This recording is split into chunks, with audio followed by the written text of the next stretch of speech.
Hey everyone, I'm Charlie Moses, founder of Sick Futures Collective and host of this podcast, The Future is Sick. Today I'm joined by someone I think the absolute world of, just a truly amazing person who I am very, very grateful to have as a friend. And that is Izzy Hernandez. So, Izzy is a sailor in the Gulf as well as a mutual aid organizer. Through their work with Houston Food Not Bombs, Izzy helps feed and support unhoused communities and participates in local direct action efforts focused on things like care and solidarity and survival. Izzy saw his loved ones develop chronic illness and cancer from environmental exposure, and that shaped Izzy's understanding of how environmental racism, policy neglect, systemic inequality produce disability and harm. I'm really, really excited to have Izzy here for this conversation. So here we go. Without further ado, let's get into it.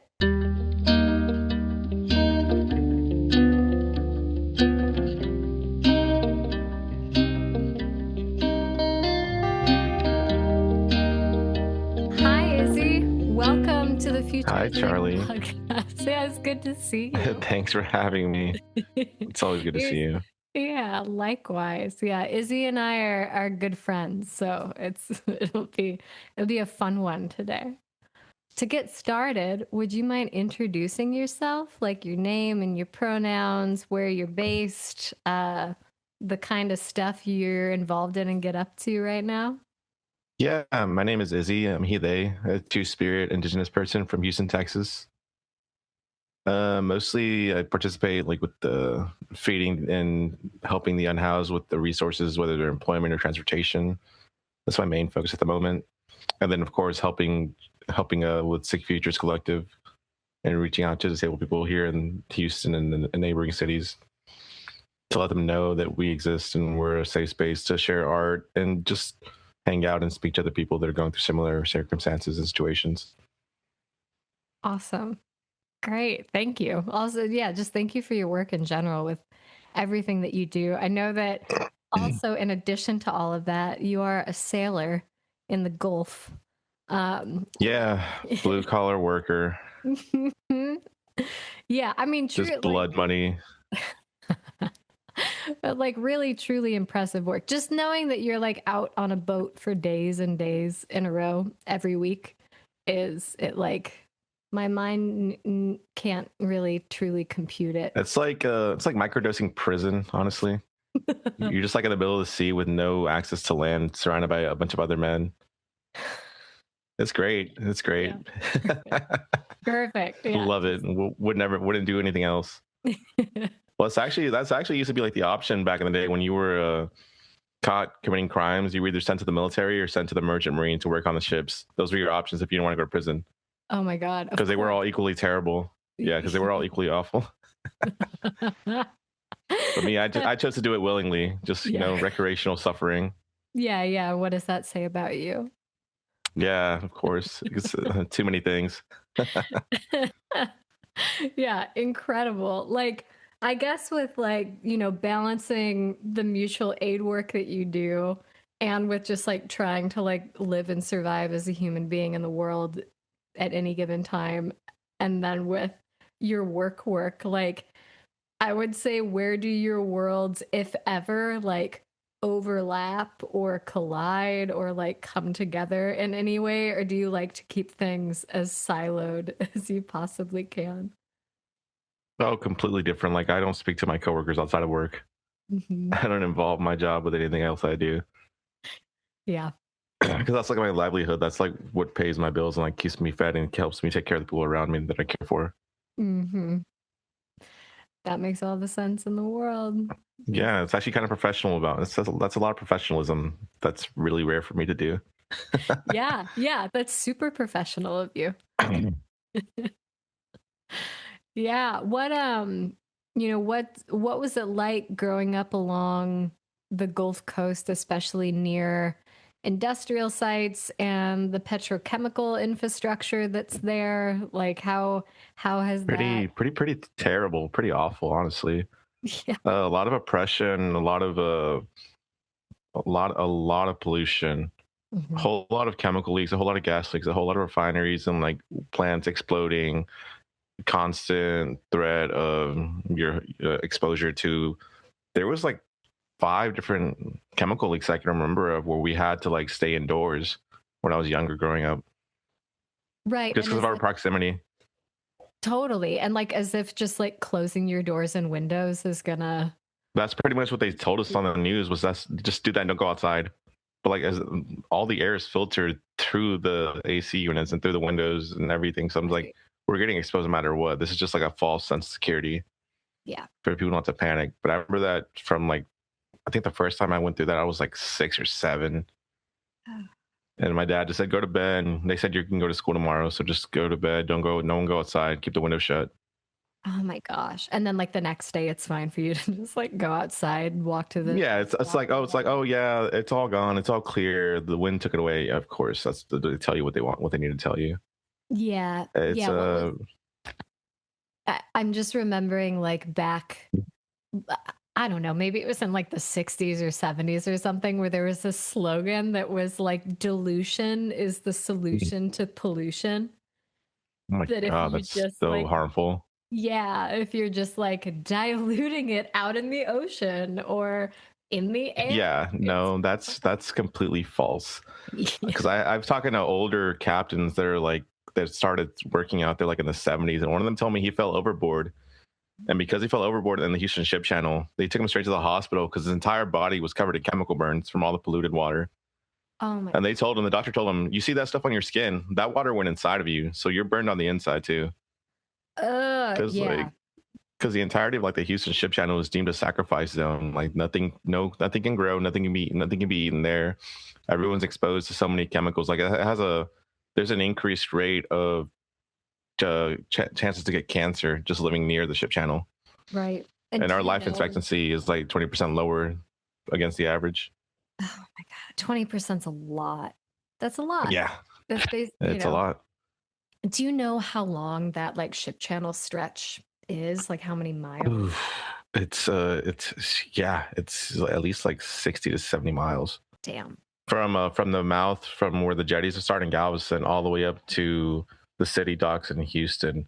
It's Mhm. like by boat, it's about at least a 8 to 9 hour trip.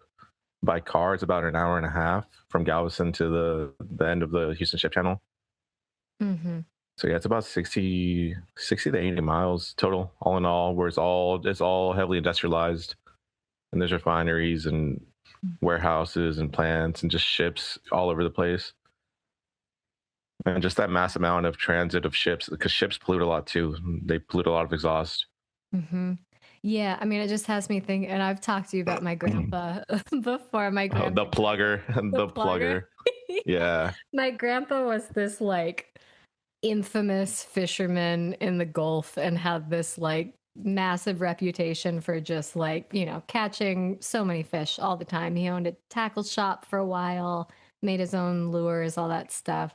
But yeah, I mean, just thinking about just like fishing in the Gulf for decades and decades and decades, and that's like, what my dad and his siblings were getting fed with and that sort of Yeah, the stuff. Gulf is pretty filthy, especially if he was fishing anywhere like inside of Galveston or like Texas City, because all of that, like, there's signs all over the place along the ship channel waterways that said do not consume the fish Mhm. because they're so heavily radiated and full of chemicals. Yeah. Dude, it's wild. I mean, I really think that Mhm. people who aren't living in proximity or who like aren't in states that are in proximity to like the Yeah, petrochemical plants like really don't truly get or can't quite wrap their heads around just like how prominent it is that it's like no matter where you live in Houston, like you could, you're yeah, like but a stone's throw away yeah. from. And even then, like that has like cascading like consequences where it directly affects the entire world just because of industrialization. I mean, you can't even drink rainwater anymore. It's not safe to drink it. Right. Right. And the fish are all full of mercury, which is how civilization survives this long off rainwater, because it was nature's way of filtering out everything pretty much. Yeah, I mean, how can you describe, like, I mean, in talking about what you went through when you were like 6 and then probably like every other year after that having to like essentially lock yourself indoors to try and stay safe from uh They haven't had a lock-in in a while. I think they're just like, oh, these people have lived here so long, they're used to it by now. They have like an immunity, so when we get leaks out, don't even tell them anymore. I think the right. last time they notified us about a leak was like, I think I was probably 19 or 20, Oh, and they just said, oh, just try to avoid this area as much as you can. They didn't say, they didn't like block it off or anything. They just said, just try not to hang out there too long, God, it's because it so was like a leak of benzene. great. Oh, Yeah. yeah, it's wild. I mean, and just understanding the way that that kind of exposure disables people and how quickly it can disable people. It's Oh like, yeah. if you have any like underlying or like genetic predisposition to autoimmune disease, that stuff just like flips the switch on for you. Oh, it It's, just absolutely destroys you. And then like the thing about that entire area is majority, like the majority of the people that live there are black and brown people, of course. because it's all like it's all the blue collar workers, all the lower income families. That's where they have a lot of like the Section 8 housing, and Hmm. those are like historical like neighborhoods that have been inhabited by black and brown people for like the last 60, 70 years. So they've always been victim to it, and that's why, especially in Houston, like it's a higher chance of disability among black and brown people. Hmm. Big time. I mean, and this is something too that like I've talked about with other medical anthropologists where there's like a way to kind of like, I don't know, it's like you can't really move entire massive generational communities of people. Like if people are like, if you know it so bad, why don't you just leave? And it's like Yeah, a that's his thousand privilege. That's different. such a privileged take. Yeah. Exactly. Yeah, I think it's like it's really important to talk about like why it's such a privileged thing for people to be Oh, like, why 100%. don't you? Yeah. Yeah, because I mean, either the family owns a house, which is rare here, especially among like people of color, to for their family to even own homes or own property. Yep. A lot of times, it's close to the job that their parents do, Hmm. or their family does, or they have family members, or they were caregiving for other elderly people that are already disabled in the family. So it's really hard for us to move, because we're very family centric. Or if someone's sick or someone's disabled, we can't afford medical care, like to send them to like some hospice or anything. We care for each other. And then a lot of people follow their parents' footsteps. Their parents work at this factory, they're going to work at the factory. That's very common too. Hmm. So like to uproot is to pretty much rip themselves out of the life that they've built, the life that their family has built. It's a very hard thing to do, and it's also like it's deemed very selfish, which a lot of people aren't selfish when you grow up in impoverished communities. Yeah, majorly. It's like you recognize the intense value and importance of community and relationship, like Yeah. just how necessary it is. Yeah, and how much people rely on you, and how responsible you are for others that were responsible for you. That's how it goes. Like they raised you, and then we help care for them as they are unable to care for themselves. An obvious question, but an important one to just like state, and you essentially already did, is, looking at the way that environmental racism and industrial zoning shape who becomes sick and who doesn't. And Oh certainly yeah, it's intentional. Houston's like the one of the most prime examples. Like every single major railroad that transfers chemicals is directly going through a black or historically brown neighborhood. There are no like railroads that are going through any of like the nice, rich, affluent areas, or just the richer in general, not even just white, just richer, higher class people, because they have so much power and legislation that they Mhm. just boycotted it outright and went to the city and complained. And the city's like, all right, we won't build it there. We'll just build it in the usual impoverished areas that we always have. Yeah, certainly. I think it's like communicating to people that, like, in order to try and boycott legislation, you got to have a lot of resource. You got to have Yeah. You gotta have time. time and money. Exactly. And we don't have Exactly. time to do anything because we're too busy working. Yeah, precisely. It's like understanding that time is such an enormous privilege, the ability to have Hmm. time. and It's a currency, understanding, honestly.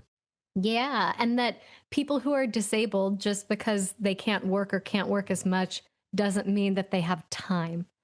I feel like Yeah. there's this big misconception that disabled people are just like sitting home relaxing all day or like being quote No, unquote that's lazy. insane. No. Uh, yeah, it's They're like, at home suffering. Yeah.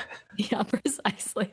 It's like our job is to like try and maintain and manage our bodies. Like Yeah. that's what people are getting up to in those situations. And I recognize that, like, because I've worked blue collar jobs since I was 18, but that's just because I'm Mhm. physically able to do it. Not most people, not a lot, everyone is. Not a lot of people are built Right. for it, either mentally or physically. Yeah. So I have to recognize that I have that privilege, that I have an able body that can do all this hard manual labor.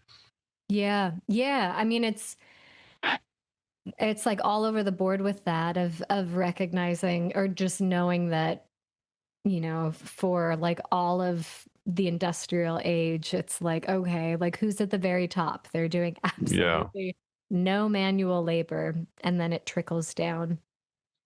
Yeah, because they always have that tired, lazy take where, oh, they just don't need to work harder, or they're just lazy. No, that's not true. A lot of people Mm-hmm. aren't physically or mentally able to do it in one capacity or another through systemic systems of oppression. Mm-hmm. Mm-hmm.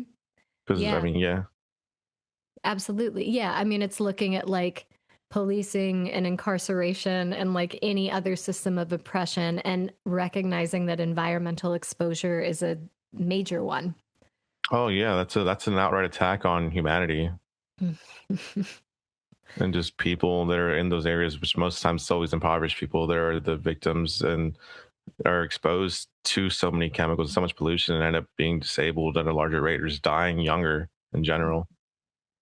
Yeah. Yeah. I mean, like, is there anything in particular that you wish that people really like understood, or I should say, like, particularly privileged people understood about that relationship between like environmental justice or just like environmentalism in general and then disability justice, like where those worlds I mean, essentially they're the same, but Yeah, I mean, the environment like affects everything, not just like it can an attack on the earth is an attack on the people that live there. Mhm. So like just outright industrialization, you're pretty much destroying the earth and you're destroying everything around it, which people live around it. So you're destroying them hand in hand. Yeah. Yeah. It has me thinking about just the way that, like, dividing things up into these categories where it's almost Yeah, like, it's not I like they're don't know, separate like, boxes. They're all like the same stems from the same tree. right, right. It's like trying to argue like identity politics really strongly, and where it's like we're all these like connected systems, right? Like you Yeah, can't because I was having a say, discussion the other day where you can backtrack most of these things down to back to patriarchy, yeah, pretty yeah, much. big The time. patriarchy births oppression, and oppression births all this Mhm. environmental, disability, unhoused, uh, just people that are poor in general. Mhm. It all stems from, oh, you're weaker than me. I'm stronger, more superior. I can beat you in this competition, so I can oppress you. Yeah, gosh, and like rewriting history in these ways that are like, oh, it's all about competition, like Darwinism or like whatever, you Yeah, know. or like fucking Adam Smith or capitalism or just authoritarianism in general, where I need Mhm. to be in charge, or monarchy. I need to be in charge. The rest of you are beneath me. Yeah, yeah. I mean, and this is a good segue into talking about anarchism. I mean, because we have like, I don't know, there's like that fucking Hobbesian understanding or narrative that's just been like pounded into people over the like many centuries of being like, well, without a state there's just chaos. Being like, Yeah, and that's just not factually wrong. That's not right. It's just so much propaganda that convinces people that, oh no, that we need the state. We need to be told to do. We don't need to be submissive towards a higher power. But that just stems from from monotheism, from the Abrahamic religions, where, oh, there's one person in charge and everyone needs to listen to that person. And that's what bred monarchism and capitalism and just any authoritarian regime now where it's centralized power. Yeah. I mean, it's wild to understand that there's this like, well, I mean, there's so much propaganda around it and there's so much push about it in the media, but that like there has to be authoritarianism. Like there has to be an authority and it Yeah. has to look like authoritarianism or authoritative rule in order for things to like be like okay and even keeled and like Which I'll give it to them. They did a damn good job convincing everyone that that's how it has to be. Look at the entire world. I This modern know. civilization is just ruled by authoritarian governments or just authoritarianism in general. Yeah. I mean, and the wild part also it is that like it's really challenging, I think, for a lot of people to imagine otherwise. 100%. Even though it's only been that way for what, I mean, 400 or 500 years. Yeah. Not Not even less than that. A lot yeah. less than that. Probably since like what the 1800s yeah, probably like the last 150 years. It's been Mhm. strictly authoritarian Mhm. with the erasure and like the oppression of all the indigenous populations around the world that didn't have that system of belief or that way of life.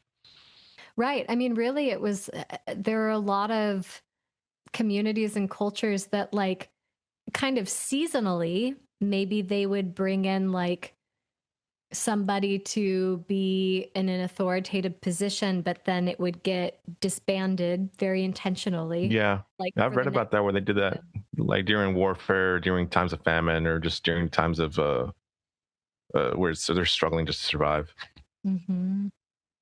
But most of Yeah. the time, like I know several cultures, they didn't have leaders. They just had healers and elders that took care of each other and just helped each other care for each other. Right. It wasn't like a strict, like, oh, this is the person that's in charge. We all listen to him Hmm. forever until he dies. And then it's his kin or next of kin or whatever. Yeah. Yeah. I mean, for people who are like unfamiliar with anarchism or who think that it's only like what media has fed us, which is chaos, right? Yeah, Like, chaos, no rules, no yeah. laws. Mhm. Everyone fends for themselves. Yeah. Yeah. It's Like none of that. Yeah. how would you describe anarchism in the context of care and community and just kind of life in general? Because well, the anarchism I practice and just anarchism, the way I've perceived and the way I've lived it is more communal, very communal based. It's about living in harmony with each other and caring for each other against Mhm. the odds stacked against us. Well, it's also like specific to like the current system that we live under, Yeah. especially in the United States, so-called United States. Or yeah, anarchism is just a communal, take care of each other, mutual aid at the forefront. Everyone's in this together to survive against an oppressive system. Mhm. Because I mean, humans are very social creatures, and anarchism is not everyone friend for themselves. It's everyone come together to survive against the oppressive regime. Mhm. Yeah, gosh, absolutely. I mean, But and it also is a lot of disorganization. That's the fun in it. I mean, truly though, like it's, Yeah, I think that there's a lot of grace when like the kind of the central point of anarchism is community and mutual aid and mutual aid in the sense that like everybody's got some different types of skills and resources that can yeah. be shared and exchanged. I keep feeling the need to drive home that mutual aid isn't just a GoFundMe. I think that No, it is not a also got GoFundMe. like I think it just got so co-opted by that Yeah, particular. Yeah. 100%. Mutual aid and like harm reduction got co-opted by like social media, and no one even knows what those words mean anymore. I know. Like mutual aid doesn't have to be a GoFundMe. It could be like letting someone like crash on your couch until they get back on their feet. That's mutual aid. Cooking Yeah. someone dinner that you care about is mutual aid. Yeah, It's just like exactly. it can be. It's just mutual aid is just love and care for each other, honestly, Yeah, in it whatever shape or form that takes. mhm. Yeah, Because and that's it like the root of anarchism is love and care for each other. mhm, mhm. Yeah, yeah. I mean, it's so interesting to think about the portrayal of anarchism as being, this chaotic spread, as well as being super like autonomous, individualistic, when really, truly, what we're living under, what we're living within, and capitalism is like the That is hyper individualism. yeah, like that is the most individualistic like system that we have ever conjured up. Yeah, look at the atomic family, the nuclear family. Terrible, terrible, terrible. I know. I know. It's like mortifying to be like, oh, we're all just going to live in our little like isolated, like confined spaces and like not interact with our neighbors or with other Yeah, because families. everyone is your opponent. You got to beat everybody else. You got to have the biggest house and whatever the hell they measure success by nowadays. Yeah. Excess of wealth. Yeah. The the competition thing is really it's like frightening to just see how like deeply it's like permeated through everything, that like everything has to be hyper competitive. 100%. I got to be better than you. Someone's got to be the best at something, Right. and everyone wants to be the best at. No one wants to be fucking last place. Everyone wants to be Yeah. first. I know. I'll just like blame Greece in the Olympics forever. I don't know. I don't know. I mean, but it's just it's just like, where did it start? I You feel like the know? Greek Olympics were less about competition and more just about admiring men being shirtless and covered in oil. That's probably true. Yeah, you're probably right. It was for like everybody's own enjoyment. They're like we just say it's a competition. We just want to watch them touch each other. That's it. Yeah, carry on, please. No, every year. Yeah, yeah. No, that's the winner right there. Yeah, you won. That's the whole point. Looking good. Yeah. Oh my God. Yeah. I mean, there was like some like commercial for like Top Chef came on the other day.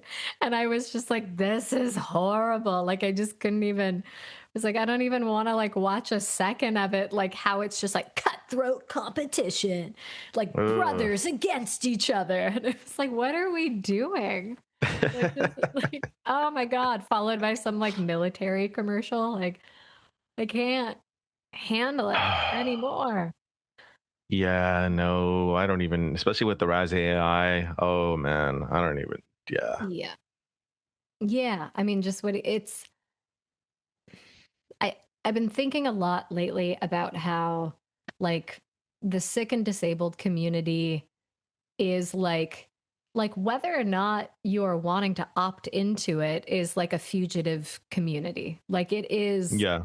a community that exists outside of the state simply by like us continuing to exist and survive as people, because Yeah.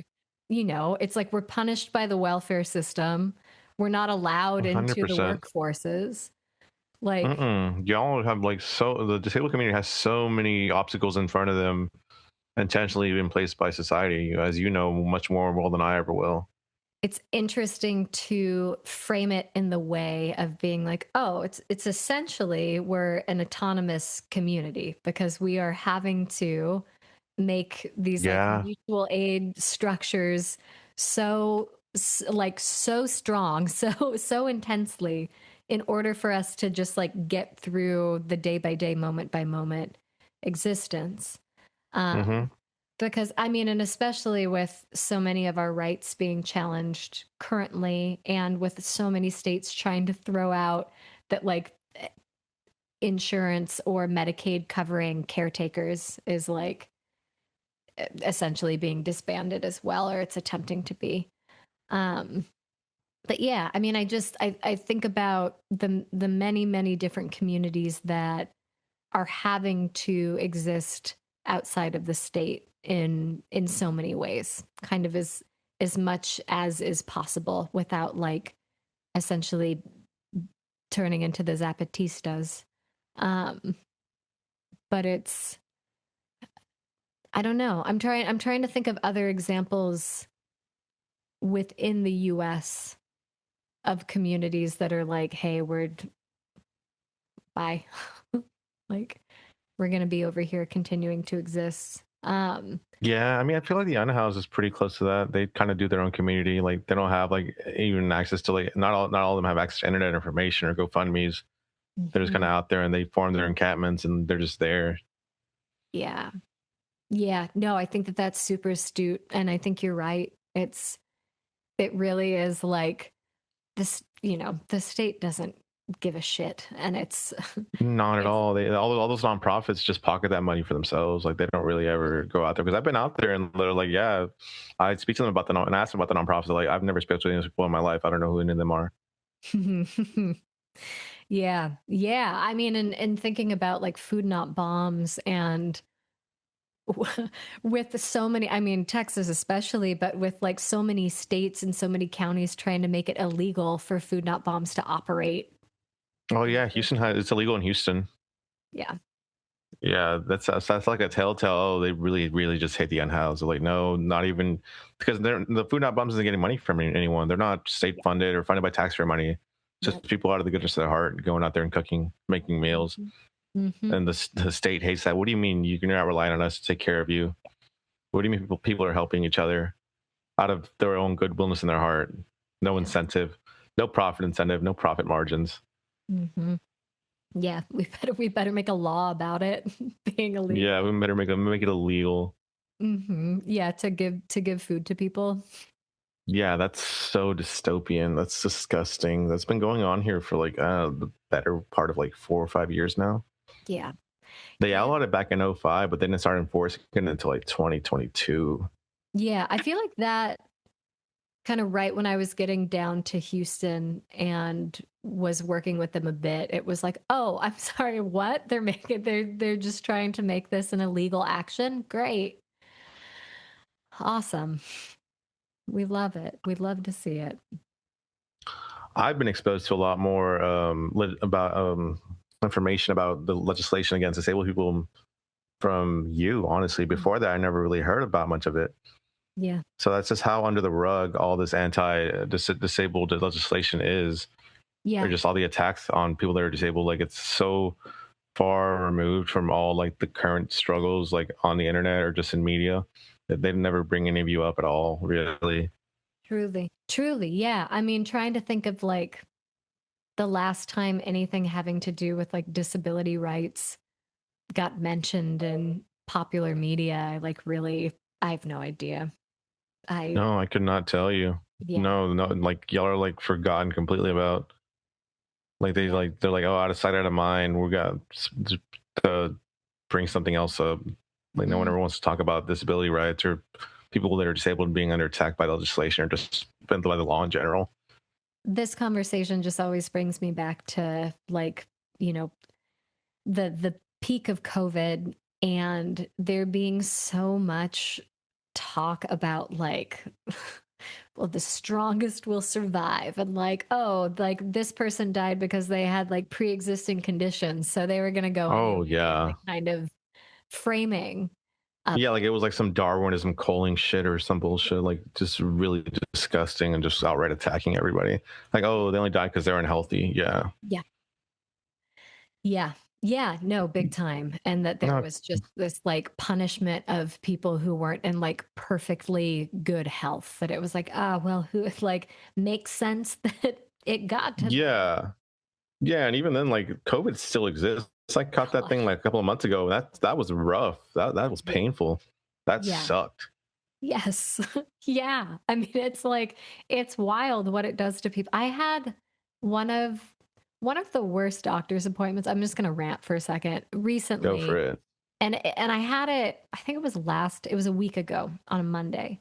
And, I've been dealing with like severe autonomic system crashes and like true failures where like, it's hard for me to relieve myself. My bladder won't empty fully. I'm not sweating anymore. I'm not producing saliva anymore. Like those are some of the things. And then there's like a whole list of other things like severe amounts of blood pooling in my legs, like to a point of pain, not being able to move. Like I'm getting a custom lightweight wheelchair in the next handful of months so that I can actually be mobile again. But, like, all of these things stemmed from getting COVID.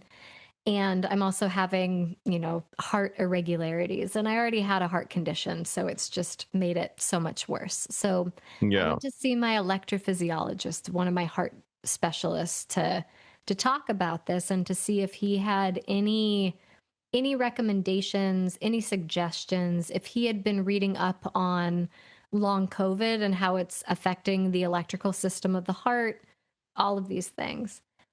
And I get in there, and it was one of those moments where I realized that, like, he had read my chart and had his mind made up about how the appointment was going to go, like, before I even entered the room. And Yeah. was just like, well, like, I looked at like the imaging of your heart, everything looks good. And I was like, oh, I mean, cool, yeah, sure, but it's not. Like, I'm here in my like bridge wheelchair. I'm like, I can't walk, doc. Like, and I understand that the autonomic system is ultimately like a neurological phenomenon, but it affects the heart a lot. So are you like up on any of this research or anything like that, or like anything having to do with long COVID and how it's affecting the heart? Because I had heart involvement with both episodes of COVID that I had.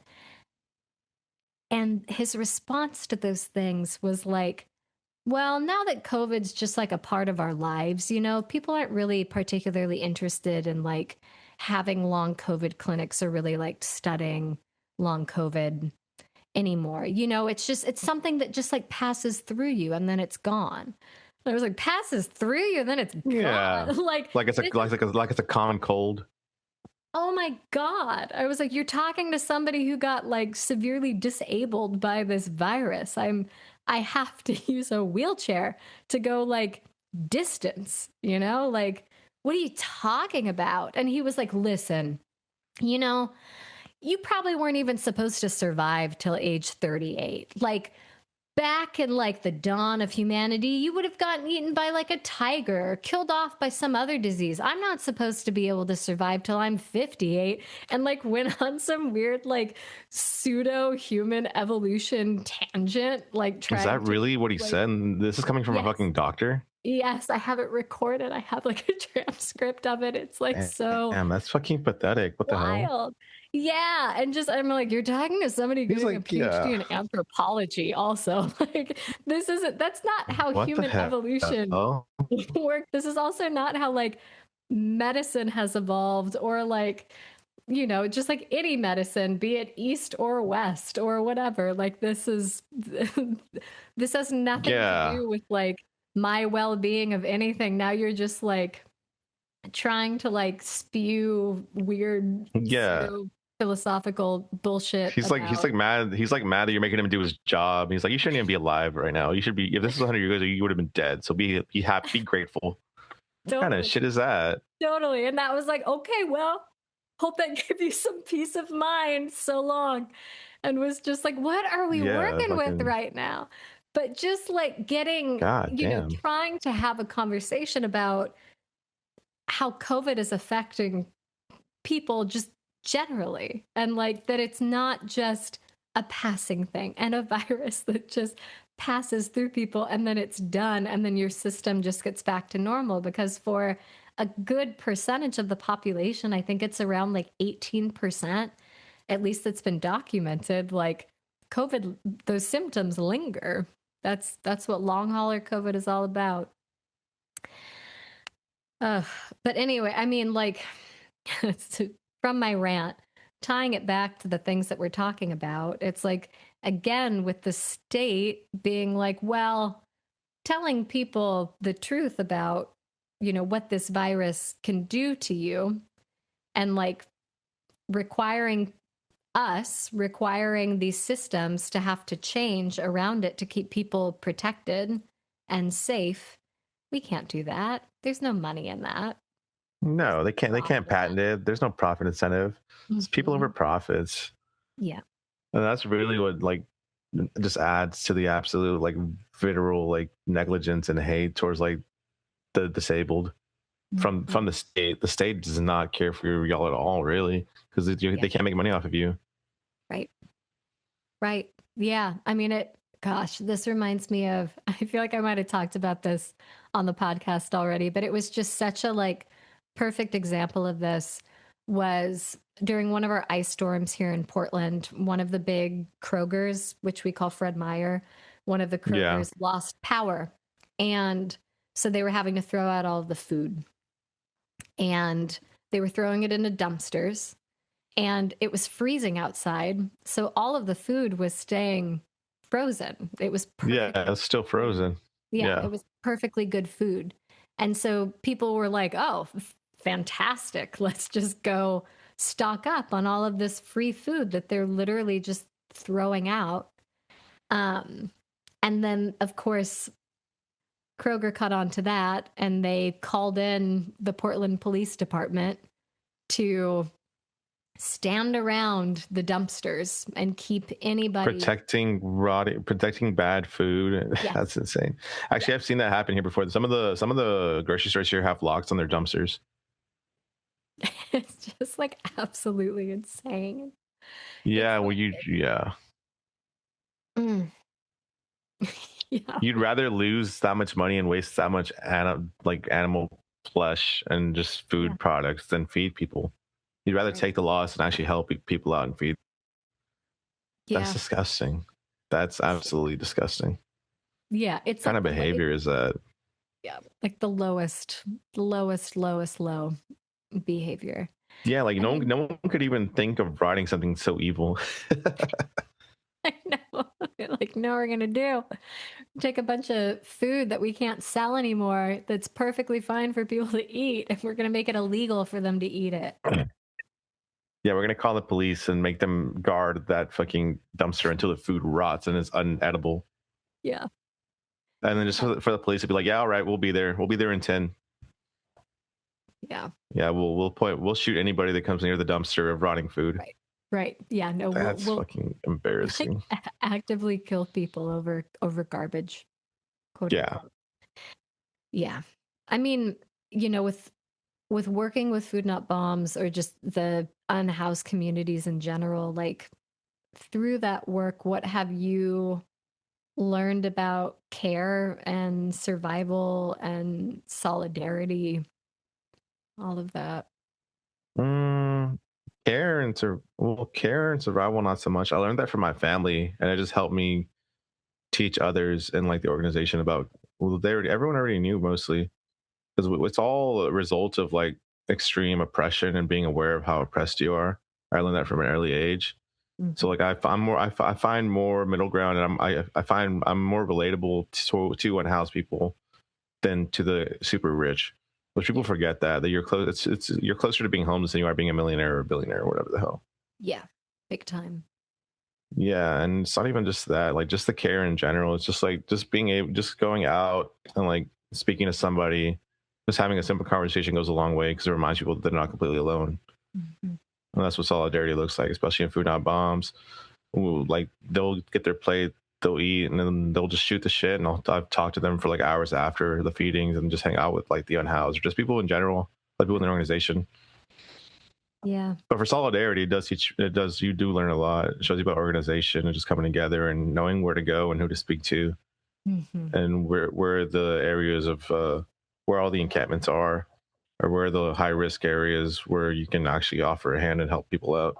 Hmm. And like the times to go to avoid police, which that's really fucking stupid that we have to know the routes and where they're going so we can feed people, like how to avoid them. It's really disgusting. Truly.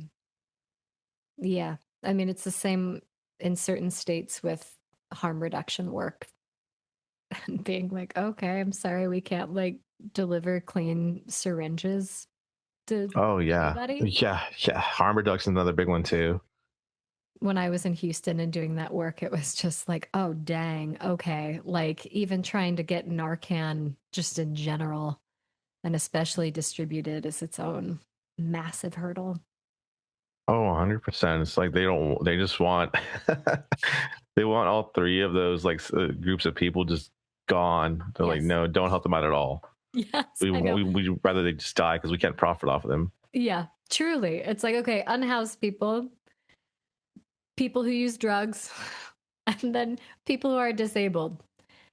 Just let them die. Like, it's just so mortifying to Yeah. see, you know, how we're framed in the eyes of the state. and knowing that we are far less than human. And then, adding in if you are Black, brown, indigenous, and immigrant, like a whole extra layer to the shit cake.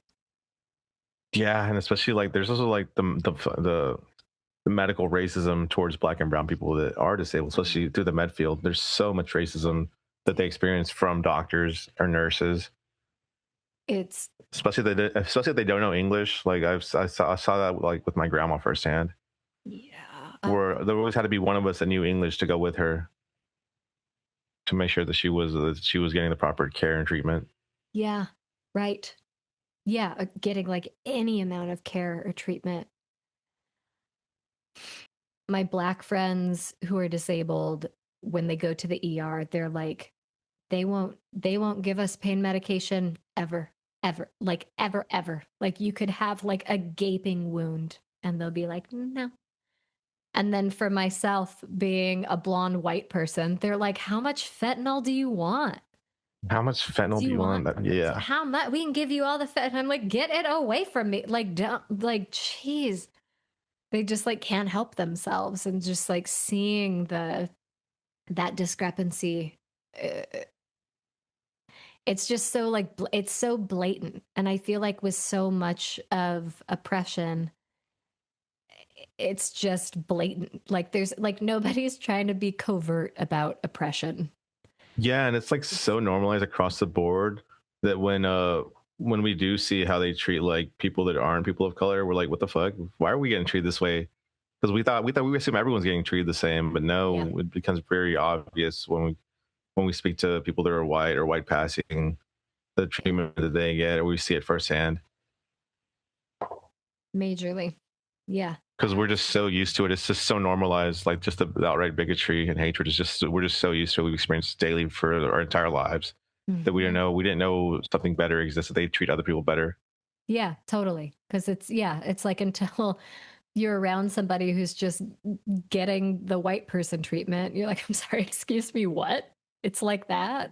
Yeah. Hmm. But like what they gave you what? You didn't have they didn't say no. They just gave it to you because you asked. Yeah, you didn't have to like prove your entire like generational history and Yeah, or like take a like, drug test or some shit. yeah. Yeah. Well, we're into our last like 5-10 minutes of conversation here, but I wanted to like shift into like futurism and futures thinking, um and think about like what what do you like when thinking about these issues. Does your mind go a route where you're like, okay, how can things look different? What's it going to take? Like, what is the Um, action associated with that? I don't think I could talk about that on this podcast. That's true, but we understand. Yeah. Yeah, yeah, because it's not looking. It's all kind of going downhill right now. So Hmm. it's like we're watching the collapse unfold in real time. Yeah. Yeah. Truly. Yeah, I want to. There's not. I don't have an optimistic view towards the future with the way things are going right now. It would take Hmm. drastic action to change any of that.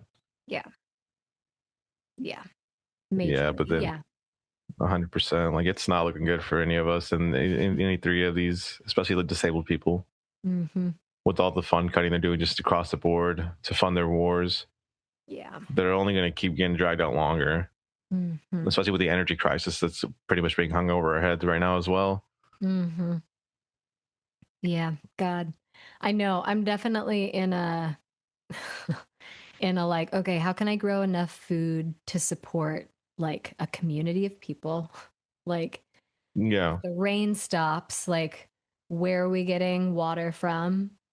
Like, how can we do this as like kind of separate from the state as possible? Yeah, like a community garden or something. That'd be pretty cool. That'd be cute. Yeah, right? Like one Hmm. little one little like version. It's just like, where's food coming from? Let's see if we can cover that. Yeah, I don't think we could do that here. I think our soul's too polluted to grow anything that's edible. I know. Yeah. Yeah, truly. I mean, it is. It's like how many decades of like kind of revamping and like shooting like nitrogen down into that soil will it Yeah, will it yeah, because get to? the earth retains all the trauma that it's being exposed to. Mhm. Yeah, big time. I mean, there's, it's understanding that like the earth is just like or we are vice versa, just mirroring each other's sickness. Yeah, Yeah, 100%. that's Because I mean, it's only getting it's like we're having this conversation about what more can we do hmm because society is getting so bad that we have to do more hmm yeah. just to try to Yeah. like put up a fight against just the absolute shit show that it is current modern day civilization. hmm hmm Yeah. Yeah. I mean, I think a lot about class warfare and how that will play out, boil down what it'll look like where we're at right now. If it ever looks like anything, I know, I know. Um, it stops being just some trendy slogan. yeah, majorly. It's so frightening. Yeah, just everything having some like weird media messaging attached to it. Um, I think like, if we were to imagine a future where all people, where the people were protected from environmental harm, like what that would look like, what it would, What that what would it look like in would, current modern day society, yeah. yeah, I mean, but just generally, like not even having to attach it to modern day society, because I feel 'Cause I like, mean, the world like that existed before. I'm pretty sure. hmm We're just going back. I don't even know. We're like devolving so far away from like. I feel like I don't even know. I feel like a world like that already existed before, and it was just destroyed. They're like, absolutely not. We're not having any of this. yeah.